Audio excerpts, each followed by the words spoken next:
Are we live? Hey everybody, Nathan here with Josh. Hello, Josh Martinez. So we're on the ground, well, we're actually in the trailer, in Nevada in front of the prison. It's just across the street from us. And so they're lifting the lockdown, they're backing down. They just played the whole tough guy act because, 10 people showed up at camp. Yeah. Woo! Yep. But they're backing down now because, in spite of the fact that everyone was saying that we were making the Bundy's lives hard and the political prisoners in there, it was going to make all of the other inmates hate them, actually the other inmates seemed to understand, and a lot of them, at least one whole cell block and probably more, were protesting right along with us. Why don't you tell them a little about that, Josh? Okay, well, the folks inside, they went on a hunger strike, and it's the inmates who are suffering this. It's not just Ammon. I've been in the jail system before. I know how it is. I see how they treat these guys. What's inspiring is that the other inmates that stood and went on the hunger strike see how Ammon stood up for his rights and stood up for human dignity. It brushed off on them, and they said, we have a voice, we can do something too. So for people to say that it would be a negative, it would have a negative effect for our P3s, we're actually wrong, because now we're finding out other inmates were standing with them by going on the hunger strike. Which is probably a large degree of what led to this, them lifting some of these restrictions. They're getting calls out now and stuff because they didn't know how far that would go. That's what the people all over this country don't realize. We don't realize how much power we have, and our power is not in violence, and it's not in having more guns than the government. The government has always had the monopoly on force, but they don't have the monopoly on principle and on hope and on peace, and those are powerful things. Yes, and that's another point that we're trying to encourage people. We don't want violence. We're not here to intimidate anybody. We're just trying to bring awareness to what's going on. This is about treating people with dignity and respect. The prison system treats people as if they're animals. They break a small rule, having an extra shirt in your bunk.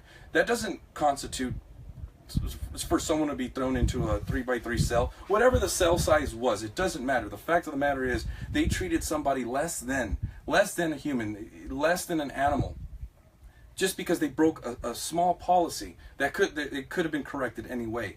But they want to break the prisoner's spirit. They want to remind them that they are subjects, that they are the king, they are the crown, and they make the rules. And if you break them, we're going to make sure you follow them. And we're gonna punish you to make sure you follow them, and we're gonna make an example out of you. Now,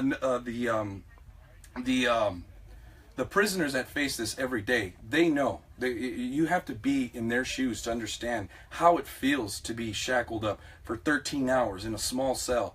Now, this is all about compliance. This is all conditioning the people to be slaves to this government, trying to make it a normal thing. That, well, hey, they shouldn't have broken the law. They shouldn't have broken the rules. So it wouldn't have happened. But again, that's another key factor. Yeah. It doesn't matter. In this case, when it comes to dehumanizing someone, it doesn't matter whether you've been convicted or not. Just because a lawless court, or even if we ever had a lawful court again, just because you've been convicted does not give them the right to dehumanize you. It does not make you not a person. And the prison system in this country, like Josh said, is designed to break the spirits of people and to remove hope and peace from their mind and to drive it out.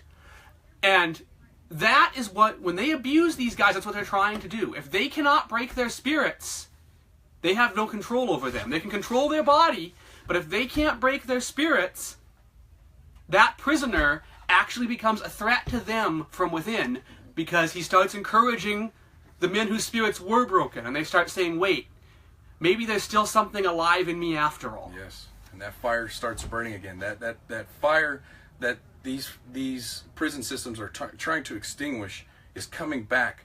And what people need to realize is, no matter what part of whether you're Democrat, liberal, Republican, no matter what it is, it's basic human rights. We all have a right to due process. We all have a right to be secure in our person, property, houses, or papers and effects.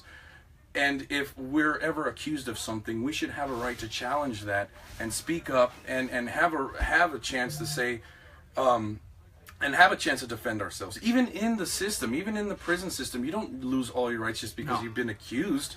You're fighting your trial. You're preparing for your case. What they want to do is break them so hard, break these guys so hard, so they're quick to sign a deal.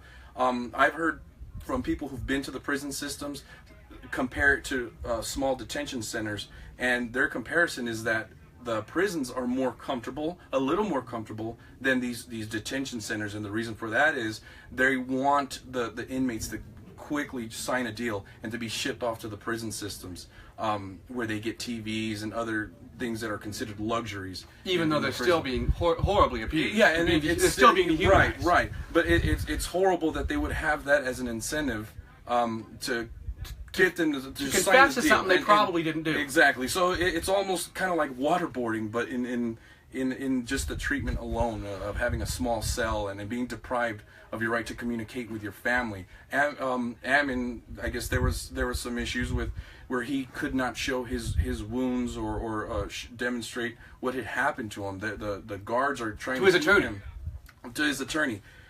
The guards are trying to keep that and withhold that. They're trying to hide that. Now that's tampering. To me, they don't want the word to get out. They don't want to be exposed. Now, if you guys don't know how close we can get to tyranny, this is it right here. We're there. We're not close. We're there. We're right there. And it doesn't matter. It doesn't matter what color your skin is, or what country you were born in, or what you believe, or whether you like me or not, or whether I like you or not, or the mistakes you've made in your past, or what your faith is. Human rights are human rights. There are rights that are given to men not by the Constitution, but by God. They're enumerated in the Constitution, but they're not given to us by it. And all men from all countries have those rights. And our entire judicial, police, and prison system stands directly in opposition to that. What we need in this country, my friends, is to break down. We need God to open those doors. We need the prison system as we know it to end. There has not been a fair trial in this country in many, many years. Double jeopardy is forbidden. We need to open the doors of the prisons. And I'm not talking about taking them by force or violence. I'm talking about a change in the hearts and minds of the people, and that leads to a change in the system. And that's another good point. We again, I want to express that we're not here to encourage violence. We're here to remind our fellas in there that we support them, and not just Ammon. We want to remind all these guys in here and bring awareness to their treatment. I guess there's some posts going around where there's some people that are suggesting that we do something violent.